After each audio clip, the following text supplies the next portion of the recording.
രാഷ്ട്രീയത്തെ അക്ഷരാർത്ഥത്തിൽ സ്തംഭിപ്പിച്ചുകൊണ്ടാണ് പാലക്കാട് എംഎൽഎ രാഹുൽ മാങ്കൂട്ടത്തിനെതിരായ മൂന്നാം ബലാത്സംഗ കേസിന്റെ വിവരങ്ങൾ ഇപ്പോൾ പുറത്തുവരുന്നത്. മുൻപുയർന്ന രണ്ട് പരാതികളിൽ നിന്നും വ്യത്യസ്തമായി അതിജീവിത ഹാജരാക്കിയ നിഷേധിക്കാനാവാത്ത ശാസ്ത്രീയ തെളിവുകളാണ് ഈ കേസിനെ അത്യന്തം ഗൗരവകരമായ തലത്തിലേക്ക് എത്തിച്ചിരിക്കുന്നത്. കേവലം വാക്കാലുള്ള മൊഴികളിലുപരി ഒരു കുറ്റാന്വേഷണത്തിൽ പ്രതിയെ കൊടുക്കാൻ ആവശ്യമായ ഭൗതികവും ഡിജിറ്റലുമായ സാങ്കേതിക തെളിവുകളും അതിജീവിത പോലീസിന് മുൻപാകെ ഹാജരാക്കിയെന്നത് നിയമവൃത്തങ്ങളെ പോലും അത്ഭുതപ്പെടുത്തിയിരിക്കുകയാണ്. ലൈംഗിക അതിക്രമം എന്നതിനപ്പുറം നിർബന്ധിത ഗർഭചിത്രം, ക്രൂരമായ ശാരീരിക പീഡനം, ലക്ഷക്കണക്കിന് രൂപയുടെ സാമ്പത്തിക ചൂഷണം എന്നിവയുൾപ്പെടെയുള്ള ഞെട്ടിക്കുന്ന ആരോപണങ്ങളാണ് പത്തനംതിട്ട സ്വദേശിനിയായ പരാതിക്കാരി ഉന്നയിച്ചിരിക്കുന്നത്. വിവാഹ വാഗ്ദാനം നൽകി ഹോട്ടൽ മുറിയിലെത്തിച്ച് തന്നെ ലൈംഗികമായി പീഡിപ്പിക്കുകയായിരുന്നു എന്ന് പരാതിക്കാരി മൊഴി നൽകുന്നു. എന്നാൽ ശാരീരിക ബന്ധത്തിനിടെ തന്റെ ഇഷ്ടത്തിന് വിരുദ്ധമായി പ്രവർത്തിക്കുകയും അത് തടയാൻ ശ്രമിച്ചപ്പോൾ മുഖത്തടിക്കുകയും ശരീരത്തിൽ തുപ്പുകയും ചെയ്യുന്ന തരത്തിലുള്ള നികൃഷ്ടമായ പെരുമാറ്റം എംഎൽഎയുടെ ഭാഗത്തു നിന്നുണ്ടായി. ഈ ബന്ധത്തിന്റെ ഫലമായി താൻ ഗർഭിണിയായി വിവരം അറിയിച്ചപ്പോൾ അദ്ദേഹം അത്യന്തം മോശമായാണ് പ്രതികരിച്ചത്. കുഞ്ഞു തന്റേതല്ലെന്ന് പറഞ്ഞ് അധിക്ഷേപിക്കുകയും തന്നെ ഗർഭചിത്രത്തിന് നിർബന്ധിക്കുകയും ചെയ്തു.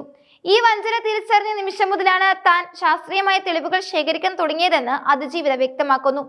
നിർബന്ധിത ഗർഭചിത്രത്തിന് വിധേയയായെങ്കിലും ആ ഭ്രൂണത്തിന്റെ അവശിഷ്ടങ്ങൾ നശിപ്പിക്കാതെ അവർ ശാസ്ത്രീയ തെളിവായി സൂക്ഷിച്ചു വെച്ചു. ഇത് DNA പരിശോധനയിലൂടെ രാഹുലിന്റെ പിതൃത്വം തെളിയിക്കാൻ പോലീസിനെ സഹായിക്കും. ഗർഭചിത്രത്തിന് ശേഷമുള്ള മെഡിക്കൽ രേഖകളും ചികിത്സാ വിവരങ്ങളും പ്രത്യേക അന്വേഷണ സംഘത്തിന് കൈമാറിയിട്ടുണ്ട്. പാലക്കാട് ഉപതെരഞ്ഞെടുപ്പിന് തൊട്ടു മുമ്പായി രാഹുൽ താനുമായുള്ള ബന്ധം പൂർണ്ണമായും വിച്ഛേദിച്ചിരുന്നുവെന്ന് യുവതി ആരോപിക്കുന്നുണ്ട്.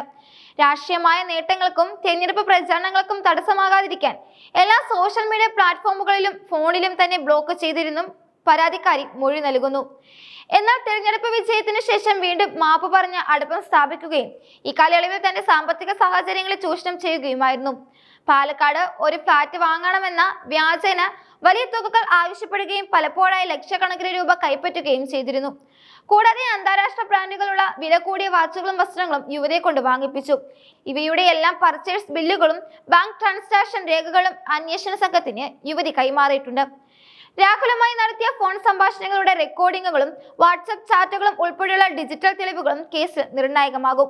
നാടകീയമായ നീക്കങ്ങളിലൂടെയാണ് പാലക്കാട് KPM ഹോട്ടലിൽ നിന്ന് MLAയെ പോലീസ് കസ്റ്റഡിയിലെടുത്തത്.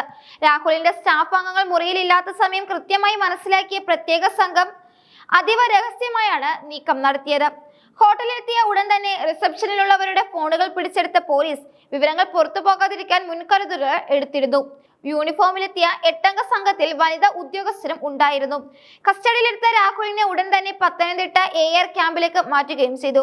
മുൻപ് രാഹുലിനെതിരെ ഉയർന്ന 2 കേസുകളിൽ ഹൈക്കോടതിയുടെ അറസ്റ്റ് തടയലോ വിചാരണ കോടതിയുടെ മുൻകൂർ ജാമ്യമോ തുണിയായിരുന്നുവെങ്കിൽ ഈ മൂന്നാം പരാതിയിൽ നേരിട്ടുള്ള തെളിവുകൾ ഉള്ളതിനാൽ നിയമ നടപടികളിൽ നിന്ന് രക്ഷപ്പെടുക പ്രയാസകരമാകും. സോഷ്യൽ മീഡിയയിലൂടെ തുടങ്ങിയ ബന്ധം എപ്രകാരമാണ് ഒരു ക്രിമിനൽ കുറ്റകൃത്യമായി മാറിയതെന്ന് അതിജീവിതയുടെ മൊഴികൾ അടിവരയിടുന്നു. കാനഡയിൽ കഴിയുന്ന പരാതിക്കാരി ഉടൻ തന്നെ നാട്ടിലെത്തി മജിസ്ട്രേറ്റിന് മുമ്പാകെ രഹസ്യമൊഴി നൽകുകയും ചെയ്യും. ഒരു ജനപ്രതി എന്ന പദവി ഉപയോഗിച്ച് അധികാരത്തിന്റെയും പണത്തിന്റെയും സ്വാധീനത്തിൽ താൻ നേരിട്ട പീഡനങ്ങൾക്ക് നീതി ലഭിക്കുമെന്ന ഉറച്ച വിശ്വാസത്തിലാണ് അതിജീവിതയുടെ പക്കലുള്ള ഡിജിറ്റൽ രേഖകളും ശാസ്ത്രീയ സാമ്പിളുകളും കോടതിയിൽ സമർപ്പിക്കുന്നതോടെ രാഹുലിന് നേരെയുള്ള കുരുക്ക് കൂടുതൽ മുറുകാനാണ് സാധ്യത.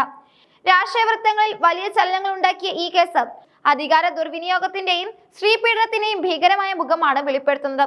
അന്വേഷണം പുരോഗമിക്കുന്ന മുറയ്ക്ക് കൂടുതൽ സാമ്പത്തിക ഇടപാടുകളുടെ വിവരങ്ങളും പുറത്തുവരുമെന്നാണ് പോലീസ് നൽകുന്ന അവസാനത്തെ സൂചന.